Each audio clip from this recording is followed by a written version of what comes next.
वंदो गुरुपदकंज कृपा सिंधु नररूप हरे महामोहतम कुंज जासु वचन द्रविकर गुरु बिनु ज्ञान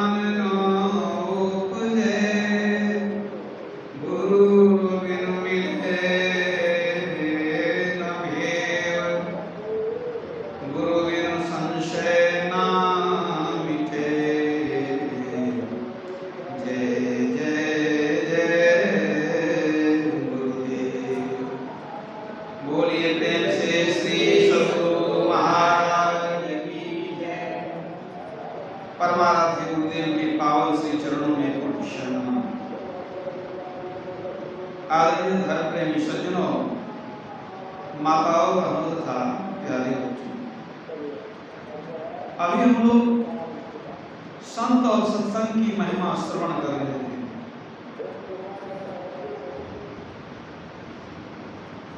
हमारा भारतवर्ष सदा से संत महात्माओं का देश है। प्राचीन काल से ऋषि मुनियों और संत महात्माओं की लंबी परंपरा हमारे यहाँ रही है और हमारे यहाँ माना जाता है कि संत का पद सबसे ऊंचा पद होता है, उससे बढ़कर के कोई ऊंचा पद नहीं। भले ही लोग देवी देवताओं की उपासना करते हैं, भगवान की पूजा करते हैं, लेकिन जब हम भगवान की वाणियों पर दृष्टिपात करते हैं तो वहां भी मिलता है कि भगवान से श्रेष्ठ कौन है? संत हैं।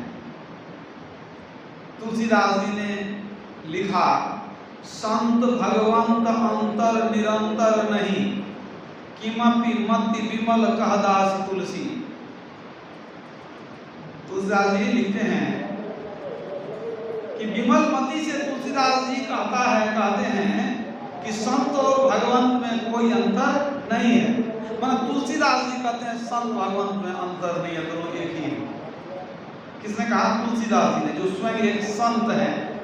लेकिन ये बात भगवान श्री राम को रुचिकर नहीं लगी, ये बात उनको तर्क संगत नहीं लगी कि संत और भगवंत एक ही हैं। तो भगवान राम ने अलग से क्या कह दिया? जब शबरी को उपदेश दिया तो वो कहते हैं, सातम सम महिमय जग देखा, अमोते संत अधिक करी लेखा। क्या कहते हैं? कि संत का दर्जा, उनका स्थान हमसे ऊंचा है। भगवान राम ने कहा। दूसरा जी संत से तो कह दिया जो संत है भगवंत हैं, लेकिन भगवान कहते हैं नहीं, संत का दर्जा हमसे ऊंचा है। भगवान शिव ने भी यही बात कही। भगवान शिव का वचन है, अब जनि करहि विप्र अपमाना, अजाने संत अनंत समाना। भगवान शिव ने कुछ अंश में संत की परिभाषा भी बदला दी। अब जनि करहु विप्र अपमाना, जाने संत अनंत समाना। कहते हैं कि अब ब्राह्मणों का अपमान नहीं करना और संत को अनंत यानी परमात्मा समझो। जाने उस संत अनंत समाना। अनंत किसको कहते हैं? परमात्मा को, जिसका कोई आदि अंत नहीं हो। तो भगवान शिव क्या कहते हैं? जो संत होते हैं वो परमात्मा हैं।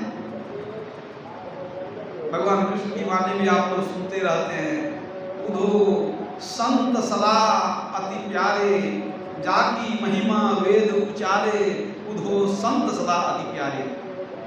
संत सदा बहुत प्यारे। भगवान कहते हैं संत मुझे बहुत प्यारे, जिनकी महिमा वेद में गायन की गई। तो संत पद जो है संसार का सबसे ऊंचा पद है, जिनको आप देख सकते हैं। परमात्मा को देख नहीं सकते, लेकिन परमात्मा के ही अवतार हैं संत भी। भगवान भी परमात्मा के अवतार है। तो भगवान को कहा जाता है निमित्त अवतार और संत को कहा जाता है नित्य अवतार। परमात्मा के ही साकार विग्रह कौन है? संत हैं। इस बात को समझिए, इस भ्रम में नहीं रहिएगा कि कोई भस्म लगा लिया, जटा बढ़ा लिया, गेरुआ पहन लिया तो संत हो गया। संत भेष से होत नहीं, नहीं कथे बहु ज्ञान, न मठ के आती पति बने न तीरथ के स्नान। कोई शराब तीर्थ में ही रहता है, कोई खूब डुबकी लगाता है, कोई भेष बना लिया, कोई महंत बना हुआ है, इसलिए वह संत हो गया, ऐसी बात नहीं है। आत्म तत्व अनुभव करे, परमात्मा लख जोय, माया तजी भक्ति करे, संत कहा वही सो। जो माया में लिपटते नहीं हैं, जो सतत भक्ति में रमे रहते हैं, जो आत्मा और परमात्मा को अनुभव से जानते हैं, वे संत होते हैं। हमारे पूज्यपाद संत श्री परमहंस जी महाराज कहा करते थे कि संत वे हैं जिनके ऊपर उपनिषद का यह वाक्य चरितार्थ हो गया हो। कौन सा वाक्य? विद्यते हृदय ग्रंथि छिद्यन्ते सर्व संशयाः, क्षीयन्ते चास्य कर्माणि तस्मिन् दृष्टे परावरे। योग शिव उपनिषद का यह मंत्र है। इसका क्या अर्थ हुआ कि जो उस परे से परे परमात्मा को देख लेता है, उसके हृदय की ग्रंथि गांठ गिरह खुल जाती है, उसके सारे संशय दुविधा मिट जाते हैं, सारे कर्म फल पाप नष्ट हो जाते हैं। इस मंत्र से क्या पता चला कि जिन्होंने परमात्मा का दर्शन कर लिया, उनके अंदर में जड़ चेतन की गांठ खुल जाती है, सारे कर्म फल जल जाते हैं, सारे संशय मिट जाते हैं। तो पूज्यपाद कहते थे जो इस दशा में पहुंच गए हुए सच्चे संत हो। अगर आप संत शब्द पर ध्यान दें, ये कहां से निकला? संस्कृत में एक शब्द है संतः, उसी संतः शब्द से बना है संत। अब संतः शब्द का अर्थ क्या है संस्कृत में? संतः शब्द का अर्थ है सत्य, और उसी से निकला संत शब्द। मतलब संत कौन होते हैं? जिन्होंने सत्य को प्राप्त कर लिया। सत्य क्या है? सत्य सोई जो विनसय नाही। सत्य माने परमात्मा। याद रखिए, सत्य किसे कहते हैं? जिसका कभी नाश नहीं हो, माने परमात्मा। परमात्मा को सत्य कहा गया है, बाकी सब असत्य है। तो परमात्मा सत्य है। अब संत कौन है? जिन्होंने सत्य को प्राप्त कर लिया, जिन्होंने सत्य में अपने को लीन कर दिया, या सीधे सीधे समझिए जिन्होंने सत्य में अपना अंत कर दिया, वही संत हो। सत्य में अपने को अंत कर दिया, वो संत हो गए। ऐसे जो संत हैं उनकी महिमा भगवान शिव ने गाई, भगवान राम ने गाई, भगवान कृष्ण ने गाई। और पलटू साहब क्या कहते हैं? सबसे बड़े हैं संत, दूसरा नाम है, तीजे 10 अवतार तिन्हें प्रणाम है। ब्रह्मा विष्णु महेश सकल अवतार है। अरे हाँ रे पलटू, सबके ऊपर संत मुकुट सरदार है। ब्रह्मा विष्णु महेश आदि के सिर के मुकुट कौन है? संत है। सबके सिर के माथे के मुकुट है संत।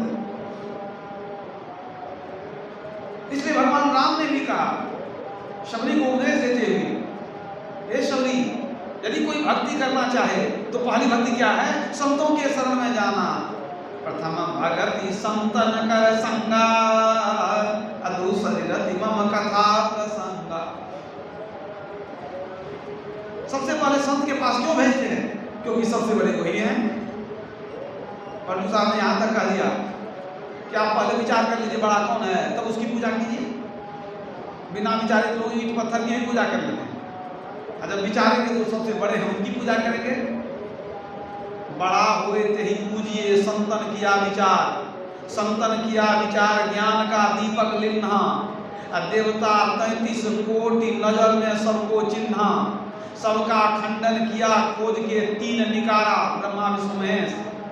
अब तीनों में दुई सही मुक्ति का एके द्वारा, हरि को लिया निकारी अब बहुरी पुनि तत्व विचारा। हरि हैं गुण के बीच, संत हैं गुण ते न्यारा।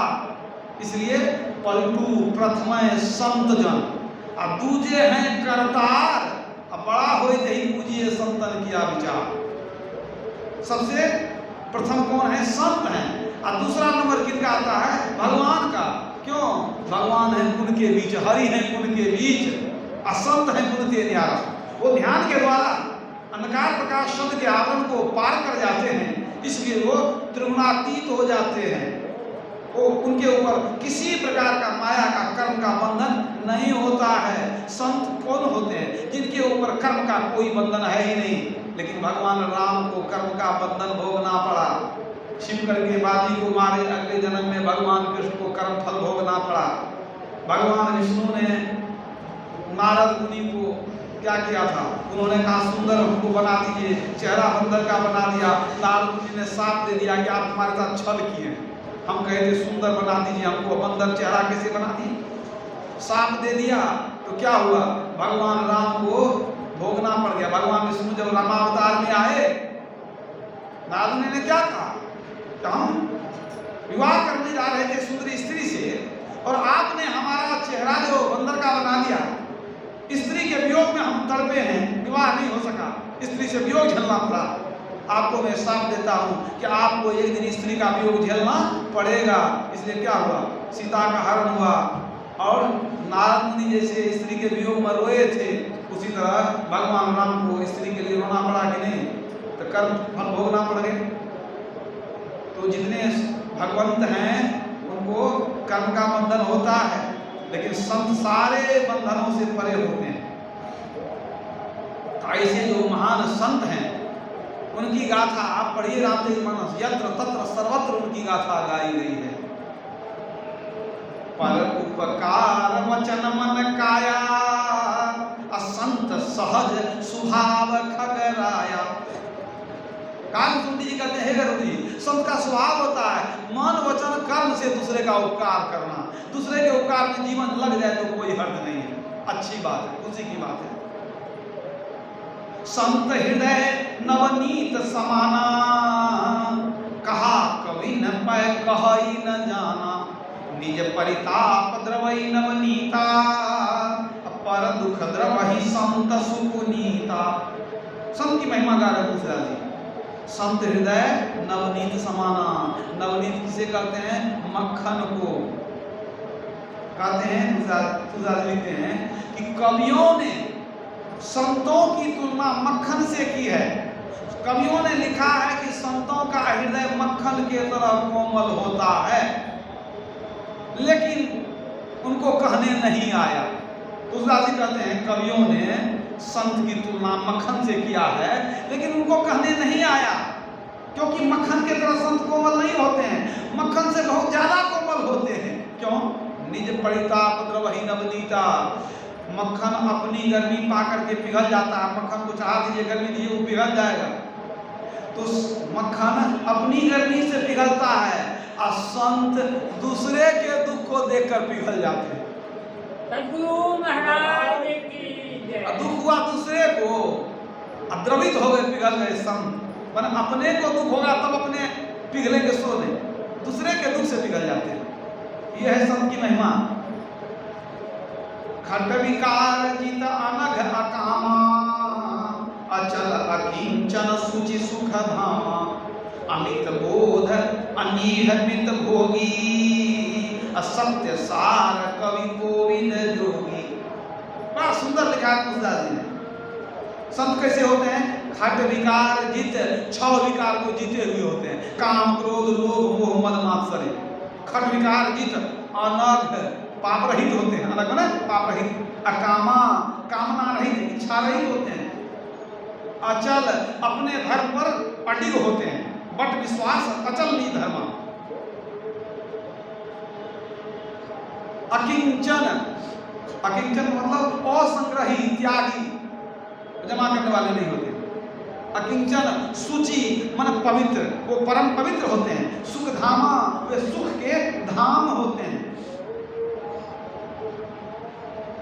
अचल अकिंचन शुचि सुखधाम, अमित बोध, उनके पास ज्ञान का भंडार होता है।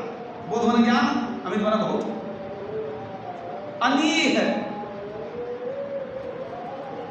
इच्छा रहे, मित भोगी थोड़ा सा ग्रहण करने वाले, मिताहारी थोड़ा खाए पिए, मित भोगी असत्य सार कवि कोविद योगी, वे सत्य के सार होते हैं, कवि भी होते हैं, कोविद माने विद्वान भी होते हैं और योगी भी होते हैं, मतलब सारे गुणों के खान होते हैं संत। तो संतों के जीवन की घटनाओं को जब हम सुनते हैं, समझते हैं, याद करते हैं, हमारा जीवन बिल्कुल बदलने लगता है, जीवन आनंद से भर जाता है। एक बार विश्वास नहीं होता है कि ऐसा भी कोई व्यक्ति धरती पर होते हैं। ऐसे भी व्यक्ति होते हैं जब संत होते हैं तब जिन्होंने उनको देखा वो जानते हैं संत क्या होते हैं, और जब उनकी कथा सुनते हैं तब आपको लगता है कि पता नहीं ये सही घटना है कि गलत है, उसमें विश्वास नहीं होता है। मैं कुछ संतों के जीवन पर कुछ प्रकाश डालूंगा, कुछ घटनाएं आपके सामने रखूंगा कि संत कैसे होते हैं। उनके जीवन से बहुत सारी शिक्षाएं मिलती हैं। जब उनके जीवन की घटनाओं को सुनते हैं, प्रेरक प्रसंग को सुनते हैं, तो दिल में सात्विक भावना का उदय होता है, भक्ति बढ़ती है, सदाचार बढ़ता है और ईश्वर की ओर झुकाव होता है जब उनके जीवन को हम जानते हैं। उत्तर प्रदेश में फिरोजाबाद जिला है, उसी में एक गांव है अकबरपुर। वहाँ 1900 ईस्वी में एक महापुरुष का जन्म हुआ। नाम क्या? लक्ष्मी नारायण शर्मा, उनका नाम था। बचपन से ही भक्ति में उनको बड़ा मन लगता था, बहुत त्यागी थे, बहुत सात्विक प्रवृत्ति के सदाचारी और भक्त, साधुओं का संग करते रहते थे। 17 वर्ष की अवस्था में ही उनको ज्ञान की प्राप्ति हो गई। अब वो जहाँ तहाँ जाते थे, अपना भक्ति प्रचार करते थे, ध्यान भजन करते थे, योग साधना आदि करते थे। एक बार वो ट्रेन में बैठे, कहीं जा रहे थे, उत्तर प्रदेश की ही बात है, ट्रेन चल खुल गई, अचानक टिकट चेकर आया, टीसी टिकट जांच करने के लिए। तो उनसे टिकट मांगा, तो बाबा हो गए थे लक्ष्मी नारायण शर्मा। टिकट मांगा, अब वो जो हड़बड़ में चढ़े थे तो टिकट ले नहीं पाए थे, टिकट उनके पास थी नहीं। उन्होंने कह दिया कि टिकट मेरे पास नहीं है। तो डांट करके कहा कि अगले स्टेशन में उतर जाओ। अगला जब स्टेशन आया तो टीसी वहीं था, उन्होंने उतारा, उतरो, उतार दिया वहाँ से उनको। उतार जब दिया तो उनका मन उदास हो गया, हमको पैसा नहीं था या टिकट नहीं ले पाए, उतार दिया। वो क्या कि स्टेशन पर वहाँ पर चिमटा लेके चलते थे, साधु महात्मा तो पहले अलग अलग वेशभूषा था, वो धरती में चिमटा गाड़ दिए, वहीं पर आसन लगा दिए, बैठ गए, अपना सुमिरन करने के लिए बैठ गए। अब जब समय हो गया, 2-4 मिनट ट्रेन रुकी, अब ट्रेन खुलने का समय हुआ, रेलवे विभाग ने, जो भी वहाँ के ऑफिसर थे, कह दिया कि अब ट्रेन को खोला जाए। गार्ड ने झंडी दिखा दिया, गार्ड, अब ट्रेन स्टार्ट ही नहीं, मतलब चले ही नहीं। तुरंत आया जांच करने के लिए, यहाँ से वहाँ सब जगह जांच कर लिया, भाई सब कुछ ठीक है, कोई इलाका इंजन चलता था उसमें, सब जगह देख लिया, भाई सब कुछ तो ठीक है। कहा था फिर से स्टार्ट करो। अब ट्रेन स्टार्ट कर रहा है, अब वो ट्रेन बढ़ ही नहीं रही है, भारी फेरा। अब ट्रेन जब बढ़ेगी नहीं तो होगा क्या, है तो बहुत परेशानी की बात है। इतने में क्या हुआ, सब देखने लगे इधर उधर, कोई इंजन को, कोई किसी को, कुछ देखने लगे। वहीं पर एक मजिस्ट्रेट थे, और बाबा को जानते थे, बड़े त्यागी महात्मा हैं। उनको लगा कि आंख बंद करके बैठ गए हैं, ये लगता है जब तक नहीं उठेगी ट्रेन खुलने वाली, चलने वाली नहीं है। उनको मन में हो गया, पहचानते थे उनको।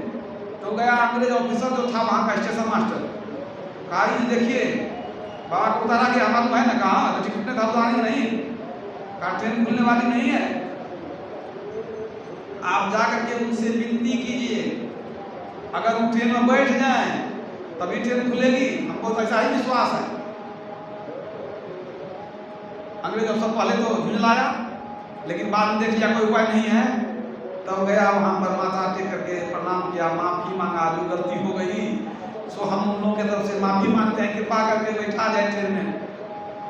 बहुत जब आग्रह किया तो कहा एक शर्त है, तू शर्त मानेगा तभी हम जाएंगे, ट्रेन में बैठेंगे। क्या कहिए?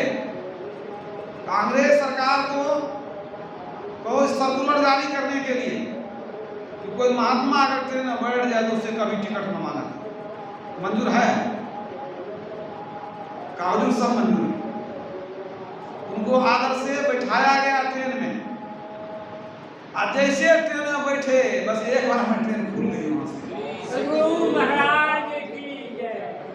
अब देखिए जिस स्टेशन पर बाबा को उतारा था वो बैठ के ध्यान करने लगे थे, उस स्टेशन का नाम नीब करौली, आरबी स्टेशन है नीब करौली।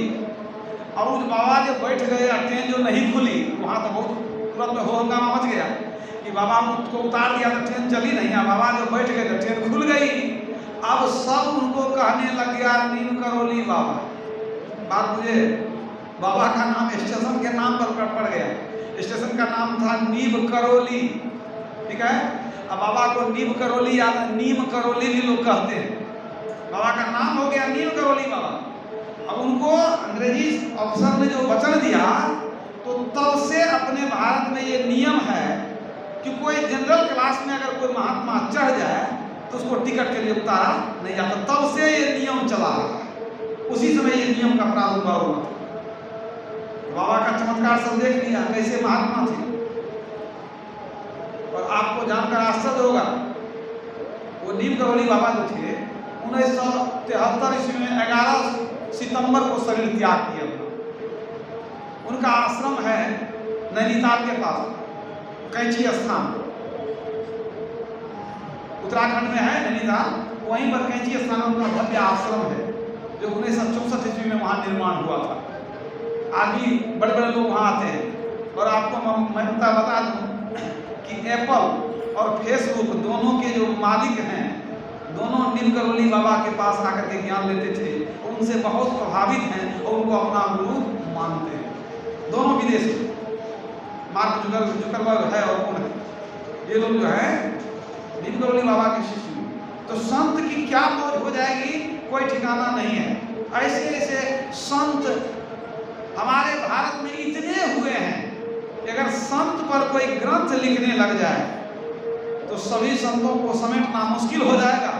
एक पूरी लाइब्रेरी बनानी पड़ेगी, 2-4 किताब से काम चलने वाला नहीं है। तो एक संत के बारे में मैंने बताया। अब नीम करौली बाबा के पहले हमारे गुरुदेव का जन्म हुआ, और नीम करौली बाबा के बाद हमारे हुजूर महाराज का जन्म हुआ। अब देख लीजिए, तो उस हिसाब से समझिए कि संतों की कैसी उर्वर भूमि है हमारी। एक दो और ऐसे संतों का विवरण सुनाता हूं मैं आपको, जो शायद आप लोग अभी तक न जानते हो सकता है। कुछ ऐसे ही संतों के बारे में कुछ बताता हूं आपको। भगवान बुद्ध के समय में एक बहुत भिक्षु हुए, उनका नाम था तीस स्थविर। स्थविर का अर्थ ही होता है वृद्ध बौद्ध भिक्षु। वो उम्रदराज बौद्ध भिक्षु थे, 30 स्थविर नाम से उनको जाना जाता था। वो जाते थे, भिक्षाटन करते थे, उसी से अपना गुजारा चलता था। श्रावस्ती की बात है, वहाँ एक मणिकार था, मणिकार जो होरी, मणि का शोधन और परिष्करण करता था, उसको धोता था और कुछ करता होगा। एक बार 30 स्थविर गए भिक्षा मांगने उस मणिकार के यहाँ। बराबर आते थे, उनको कुछ न कुछ मिलता था, वो उनको बैठाया गया, बैठ गए। और ये जो मणिकार था, ये अपने जो है ये मांसाहारी था, वो मांस को काट रहा था, हाथ में खून लगा हुआ था। अच्छा, वो मणिकार एक पक्षी पाल रखा था, क्रोच पक्षी पाल रखा था, वो पक्षी भी मांसाहारी था।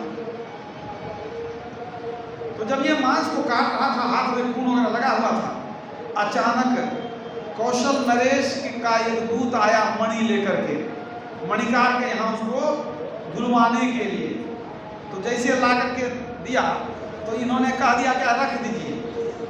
अब वो चला गया देने वाला, कौशल नरेश का जो दूत था या सेवक था, ये हाथ में जो मांस और खून लगा था उसी हाथ से मणि को उठा करके एक जगह रख दिया और चला गया हाथ धोने के लिए।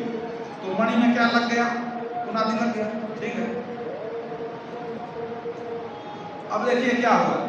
आज जब उधर से लौट के आया तो तब तक तो भिक्षा लेकर के 30 स्थल चले गए थे, तब तक भिक्षा ले लिए तो चले गए, लेकिन उस समय वही थे जिस समय मणि लेकर के आया था ध्रुवाने, उस समय वो भिक्षु वही थे।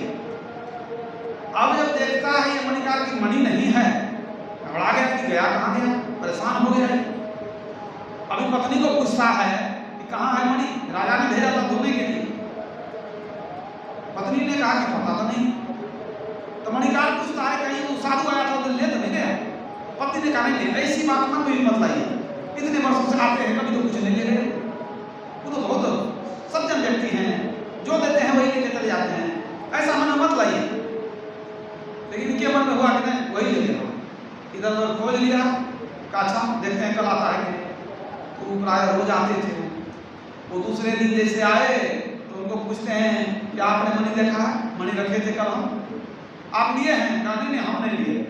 कहा दिया नहीं लिए हैं, लेकिन इसके मन में हो गया कि वही लिया होगा। इसके मन में हुआ कि राजा कोई कुपित हो जाए कि हमारा सामान कहाँ गया।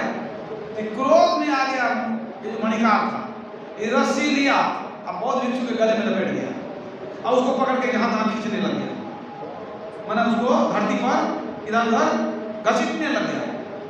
अब यह हालत हो गई कि बेचारे के मुंह से नाक से खून निकल गया इधर उधर खींचने में। पत्नी ने मना करेगी नहीं लिए होंगे, कहा नहीं यही लिया होगा, कोई आया नहीं है लेगा। मुंह से जब खून निकल गया तो क्रोच पक्षी जो था वो तो मांसाहारी था, तो वो खून का गंध देख करके, खून को देख करके दौड़ के वहां आ गया। अब ये तो क्रोध में इसके मन में था कि नहीं आज भिक्षु को मार देंगे, हमको निकाल कर देगा नहीं तो अपना कहा रखा है, तो उनको सजा देने के फेर में पड़ा हुआ था। अचानक जो पक्षी आकर के आगे पीछे करने लग गया तो क्रोध में मणिकार ने एक लात मारा पक्षी को। आज ऐसे पक्षी को लात मारा तो वो हड़बड़ा करके गिर गया पक्षी, और संजोग से एक लात लगने से पक्षी वहीं समाप्त हो गया। और ये जो थे रस्सी गले में देकर के खींचने के कारण ये बहुत भिक्षु बेहोश हो गए। तत्क्षण जब उनको होश आया, इस सोचा कि देखते हैं मर तो नहीं गया, पानी का छींटा मारा, उनको होश आया। जब होश आया आँख खुली, थोड़ा सा जब होश आया तो उन्होंने देखा कि जो पक्षी मर चुका। तब उन्होंने कहा कि मणिकार तुम्हारा जो मणि था ना उसको इस पक्षी ने निगल लिया था, इस पक्षी ने निगल लिया था। बस इतना कहने के बाद वो फिर से बेहोश हो गया। अब देखिए कि बहुत भिक्षु ने देखा था, क्योंकि मणि पर खून लगा हुआ था ना, तो पक्षी को लगा कि ये मांस का टुकड़ा, उसको निगल लिया। तुरंत जो पक्षी तो मर ही गया था, उसको मार करके, उसको मैंने फाड़ करके उससे मणि को निकाल लिया। और जब फिर थोड़ा होश आया तब पूछता है वो भिक्षु को, तो आपने पहले बताया क्यों नहीं? आप तो शुरू बता सकते थे कि हमने देखा है पक्षी को निगलते हुए। बहुत भिक्षु ने कहा कि यदि पक्षी जिंदा होता तो आज भी मैं तुमको ये नहीं बताता कि उसने निगल लिया है, क्योंकि मेरे कारण उसकी हत्या हो जाती। मैं अपनी हत्या पसंद कर सकता हूँ, लेकिन उसकी हत्या मेरे कारण हुई मैं पसंद नहीं कर सकता। इतना कह करके भिक्षु ने जान दे दिया, वो मर गए, मर करके निर्माण को प्राप्त हुए। और कुछ ही समय के बाद ये मणिकार मरा तो घोर नरक में इसको स्थान मिला। इस प्रसंग का वर्णन धम्मपद में है। धम्मपद भगवान बुद्ध की पुस्तक है, उसमें प्रसंग आया। तो देखिए संत कैसे होते हैं कि वो देखे कि पक्षी ने निकला, लेकिन उसने बताया नहीं कि मेरे कारण इसकी हत्या हो जाएगी। ये संतों का हृदय। संत असंतन कै असकरणी, जिमी कुठार चंदन आचरणी, काटई परस मलय सुभाई, निज गुण दे सुगंध बसाई। तुलसीदास जी संत और असंत का वर्णन करते हैं कहते हैं संत और असंत में उतना ही अंतर है जैसे चंदन और लकड़ी में अंतर है, चंदन और कुल्हाड़ी में अंतर है। कुल्हाड़ी का क्या काम है? चंदन को काट देना। तो चंदन को कुल्हाड़ी काट देती है, लेकिन बदले में चंदन उसको सुगंध भी देती है। निज गुण दे ही सुगंध बसाई, कुल्हाड़ी को सूंघिए तो सुगंध उसमें से मिलेगा। तो कुल्हाड़ी ने काट दिया, लेकिन चंदन ने बदला क्या लिया? उसको हानि नहीं पहुंचाया, सुगंध ही दिया। इसी तरह संत कैसे होते हैं? तो जो अपकार करता है उसका भी वो उपकार करते हैं। तो उस राजा ने लिखा, ताते सूर शीशन चढ़ल जगवल्लभ श्रीखंड, अनल लाही पीटत घनही परशु बदन यह दंड। क्या कहते हैं कि असंत होते हैं कुल्हाड़ी के तरह, असंत होते हैं चंदन के तरह। कुल्हाड़ी जैसे दुख देती है चंदन को, उसी तरह असंत संत को दुख देता है। तब जो किसी को दुख देगा उसका तो दंड मिलेगा, और जो सहेगा उसको तो इनाम मिलेगा, पुरस्कार मिलेगा। तो कुल्हाड़ी ने काट दिया चंदन को, उसको दंड मिला, और चंदन ने सब कुछ बर्दाश्त कर लिया, उल्टे सुगंध ही दिया उसको, कुल्हाड़ी को, तो उसको इनाम मिला। क्या इनाम मिला? चंदन को घिस करके देवताओं के माथे पर लगाया जाता है। चंदन का स्थान कहाँ है? देवताओं के माथे पर। ताते सुर शीशम चढ़त, सुर के शीश पर चढ़ता है चंदन। और कुल्हाड़ी को क्या दंड मिलता है? उसको तो दंड मिलना चाहिए। दंड क्या मिलता है? अनल दाही पीटत घनही परस बदन यह दंड। कुल्हाड़ी को बीच में आग में लाल करके और घन पर रख करके हथौड़ी से पीटा जाता है। उसका धार को पतला कैसे किया जाता है? पहले लाल करता है, फिर ऊपर से दे हथौड़ा ऊपर से। तो देखिए उदाहरण कितना बढ़िया, उपमा कितना बढ़िया देते हैं तुलसीदास। सोचिए कितना सुंदर उपमा दी कि वह कुल्हाड़ी ने चंदन को दुख दिया, बदले में उसको आग में लाल करके पीटा गया, और चंदन ने सब सुख दुख को झेला और दूसरे को सुख दिया, तो देवताओं के शीश पर उसको चढ़ा गया। यह है संतों की महिमा। इसलिए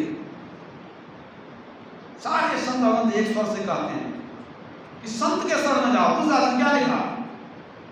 संत संग अपवर कर कामी भव कर पंथ, कहीं संत कवि को इधर श्रुति पुराण संबंध। संत संग अपवर कर, संत के शरण में जो जाएगा वो अपवर में पहुंचेगा। अपवर माने मोक्ष, मोक्ष में पहुंचेगा। संत शरण जो जन पड़ा सो जन उधरन हार, संत की निंदा नानका बहुरी बहुरी अवतार।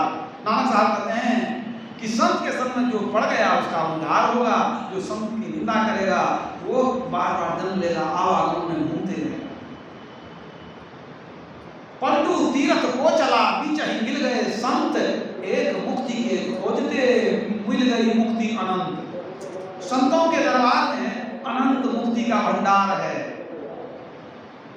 एक मुक्ति के खोजते मिल गई मुक्ति अनंत।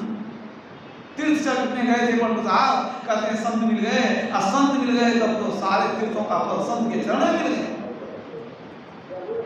नीच नीच सब तर गए संत चरण लवलीन, जाति के अभिमान में बूढ़े बहुत कुलीन।